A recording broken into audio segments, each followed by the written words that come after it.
How to start wholesaling real estate. All right, guys, we're going to talk all about how to get started wholesaling real estate deals. I really appreciate this question, and if you've got a question you'd like to have me answer, type it in the comments below and I'll put a video together just like this one. So first off, we need to talk a little bit about what is wholesaling, because a lot of people don't understand what this is. And for this, we need to jump over to the whiteboard. So the idea with wholesaling is you go, let's call this you go and you find a house, okay?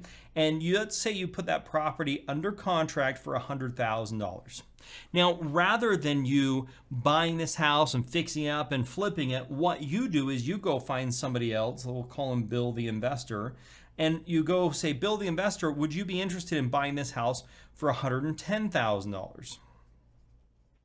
Okay, and so what happens is you then get paid $10,000 from Bill, and then Bill pays the person $100,000 and you get a $10,000 assignment fee, okay? So the idea with this is you find a good deal, you mark it up a little bit, and then you let them purchase the property and you get an assignment fee for doing this. Now, there's several ways to do this with a double closing, with an assignment fee, and there's several ways to make this happen, and each state's gonna be a little bit different. That's beyond the scope of what I wanna chat about today, but I wanna make sure everybody understands, rather than buying the property, fixing the property up, reselling the property, wholesaling is basically getting the property under contract. You may have to close, or hopefully not having to close, and selling that for more money. And that may be $10,000 and it may be $50,000. Now keep in mind, this is one of the things a lot of people don't realize.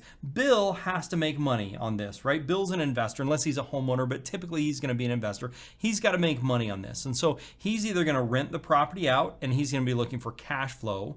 I'll give you a little secret if you're wholesaling. These landlord investors will pay more, landlord investors will pay a lot more than fix and flip investors.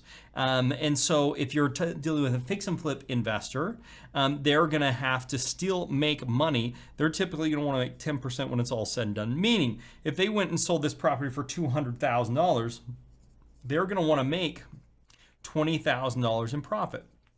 Okay, at a minimum. They're probably gonna wanna make a little more, but that's kind of at a minimum. But there's also gonna have agent fees, right? They're gonna pay agent 6%. So what is that, 12,000 bucks, somewhere in there. And then they're gonna have title fees of maybe $5,000. And they're gonna have rehab of, $70,000 or $50,000 or whatever that case is.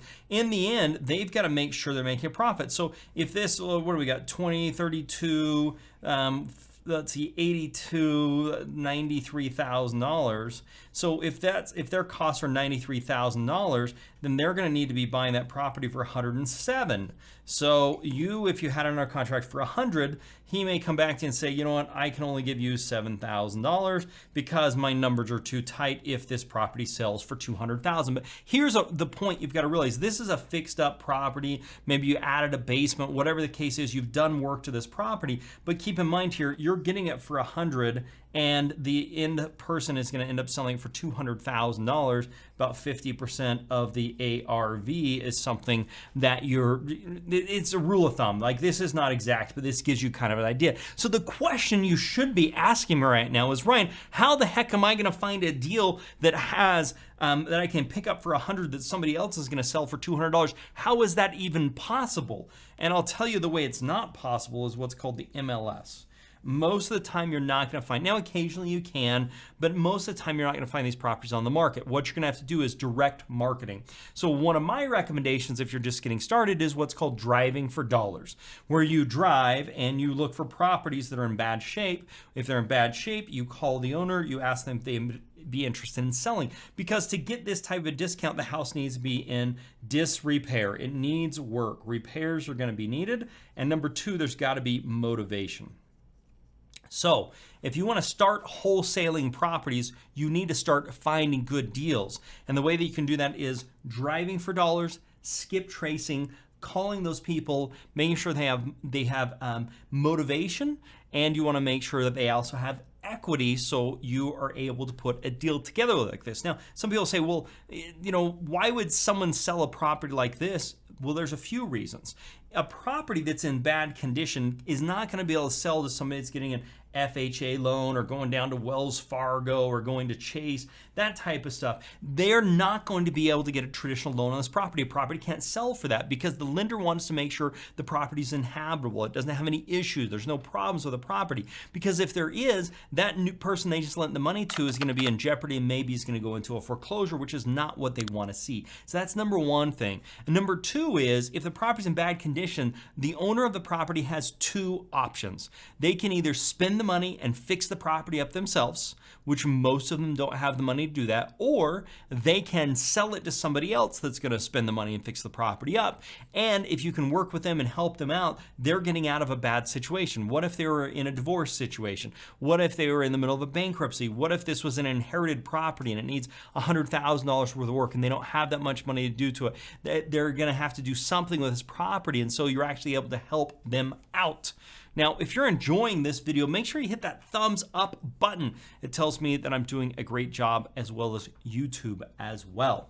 So with all of this, what I want you to walk away with how to start wholesaling properties is, one, you've got to understand how this concept of wholesaling works.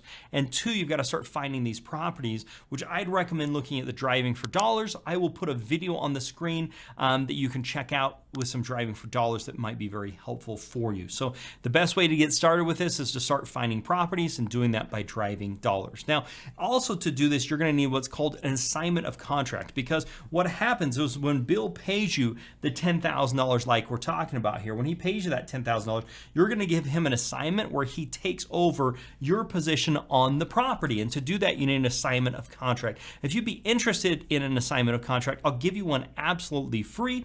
Text me your email address to 435-294-0433.